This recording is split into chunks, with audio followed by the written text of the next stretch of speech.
大家好，我是坤。最近同学留言说，改版之后仙魔的生态不同了，在仙魔选择上会有什么不同？那今天就针对仙魔的改版，我们来浅谈一下新的生态产生的影响，以及新版本中仙魔选择的注意事项。那话不多说 ，Let's begin。好，首先来说体修啊，对于体修的改动呢，最明显的就是仙体的削弱。那仙体的核心法宝仙灯被设定了一个上限。当然这个显示的有问题啊，其实是更高的。还有这个仙图也被设定了一个减伤的上限啊。当然呢，你随着这个套装整体金瓷坠的增加，这个套装的阶数可以进一步的拉高上限啊。但是在提高后改版后的仙灯在同境界内仍然是一个比较低的数值。我们可以举个例子我们去大千这边找一个会员期的同学吧。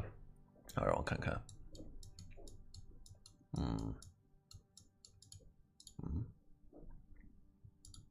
好，地瓜拿铁同学，他是一个仙体啊，那他呢已经达到了一个3阶套装的阶段了。那我们来看他的灯基础伤害5.7亿折魂上限3.46亿，那加起来是9.16亿的一个总伤害量啊。而同阶位的这个中伤害上限是3.64亿，那以仙灯30秒和中15秒的冷却撇开回灵之类词缀的影响单纯按伤害上限来计算的话，中2次输出可以达到7.28亿。那对比9.16亿呢，以仙魔法宝2倍的资源投入来看 ，CP 值着实不高。那这个仙灯在改版之前，我记得就算是会员阶段，如果不被驱散的话，烧个现在2到3倍上限的伤害量都是很轻松的。而且对于战力越高、刻度越高的同学呢，在改版前因为自身数值高，用仙灯打的伤害越高，那改版后的差异就会越明显。那同时呢，因为这个仙灯的上限低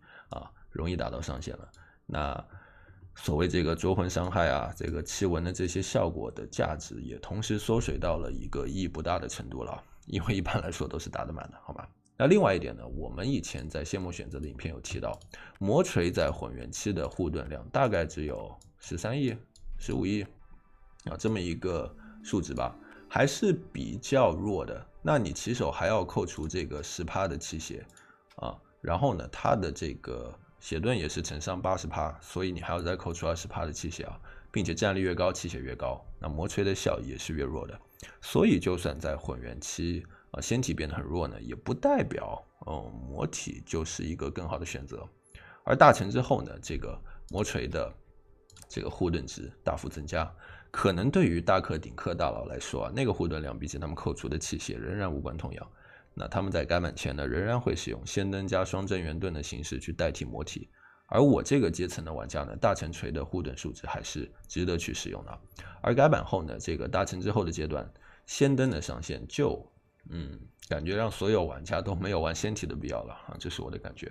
那可能对于课长来说，那灼魂烧2下就上线了，那后面都是没有伤害的。那魔体呢是没有被削弱的，在仙体被削弱成这样的情况下，至少在大成之后魔体就变成了一个不二的选择。那结论的话呢，在这个破虚后期至混元期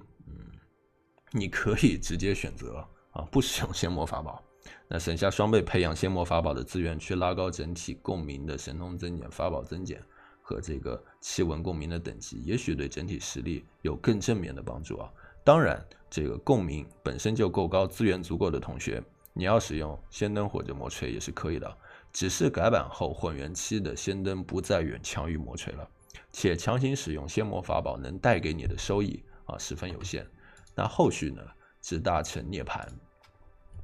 你就没有什么选择的空间了，那就开始使用魔锤吧。魔锤可以满足除了顶氪大佬的大部分玩家的需求，那一定会比仙体有更正面的效果。那增援足够的体修同学呢，你可以使用双神农盾加魔锤那如果增援不够的同学呢，也可以使用单神农盾加魔锤那再往后呢，如果没有进一步的改版调整那应该从今往后就是一个全民皆魔的状态。好，讲完体修，我们来讲法修法修因为我自己不玩的缘故，所以没有用体感去详尽的测试这个新的生态，但是有一些概念要和同学们讲一下可以帮助同学们思考。首先呢，这个魔法改版前它为什么强？因为魔铠12秒无上限的减伤配合这个回灵9战，通过少数的神通法宝盾的补充，就可以做到全程永动机一般的减伤效果然而呢，这个魔法铃铛无上限的增伤也让魔法的神通伤害有了能形成质变的效果改版后就变成一刀切了这个魔铠的减伤上限呢，这个让铠会爆了，可能在新的大境界刚开的时候呢，新境界的铠的上限还堪用。那随着同境界的练度增加，铠会越来越脆同战论剑呢可以维持的时间越来越短，所以导致魔法必须要增加神通盾、法宝盾的数量来维持这个盾的覆盖率然后呢，铃铛的增伤上限也让培养期的价值变得很低你看大洋已经被逼到去用刀了。那魔法玩家的族群呢，可以说是仙魔改版后最想干死官方的族群嘛make sense。但是不是说魔法现在就不能玩所有法宝要转仙吗？也不是个人认为在一些情况下，法修的同学还是可以选择魔法，或者说呢不得不继续选择魔法我们看一下，首先呢，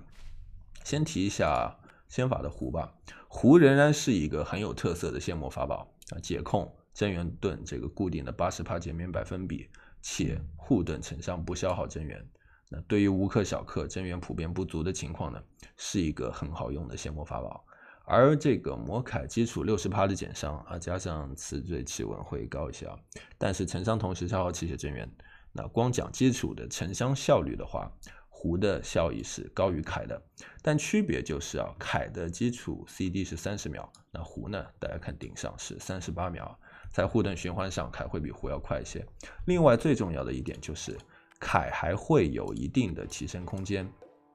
就是铠的这个承伤上限会因为金词缀的套装阶数而增加，壶却不会。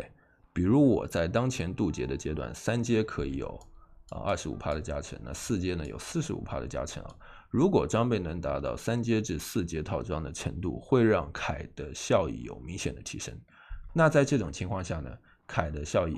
会大于壶的效益。那同时与壶相比还有一定的输出那另外因为这个铃铛的大幅削弱，个人认为如果这个资源充沛的话就像刚给大家看的一样，魔刀也会是一个可以选择的仙魔法宝。那比如说在渡劫基础就有70亿的上限，那配合套装阶数有进一步的提升另外在后续这个体修普遍是魔体的情况下，那无视血盾的这个效果呢针对一次爆发甚至打法修破盾也都有不错的效果，而且自带的这个斩杀可以在第2轮释放的时候一定比第1轮更容易打到上限所以可以选择吧。但是你当前的面板如果法宝很难达到上限的话，那用铃铛慢慢的磨也可以。但是当前阶段我看到很多魔法玩家把原来这个铃铛的位置换成了移来追加护盾的数量，或者说呢如果不用移的话，他们也开始使用这个双神通盾来追加护盾的数量。这的确是在铠出现上限后为了坦度不得不做出的牺牲但是当前版本不同境界到底要带几个盾才是最好的，这个绝对是因人而异的了。我只能说在多带一个法宝盾能 cover 掉你的护盾需求的情况下，一定是比多带一个神通盾要好的。那神通位留给攻击神通是效益更高的吧。那这个就要同学们根据自己的情况多测试一下了。那结论针对法修的话，个人认为无氪小氪还是普遍选择仙法单壶就好，解控帮助你的真元不足的情况下节省真元，且这个魔铠呢因为减伤比例较低的缘故仍然需要比较高的气血才能去支撑。那这个战力前列的玩家说实话你还是选择魔法吧，只是门槛和之前相比会变得更高，不仅需要这个套装的阶数来提高承伤能力，也需要增加护盾的个数来填补护盾的覆盖率，才能适应新的生态。好了，那今天就是关于仙魔改版的分享了。如果你喜欢我的影片呢，欢迎你订阅我，我很想要你们的陪伴。如果你对游戏有任何问题欢迎在留言区留言给我，我一定尽我所能为你答疑解惑，好吗？那今天差不多到这里，我们下次见，拜拜。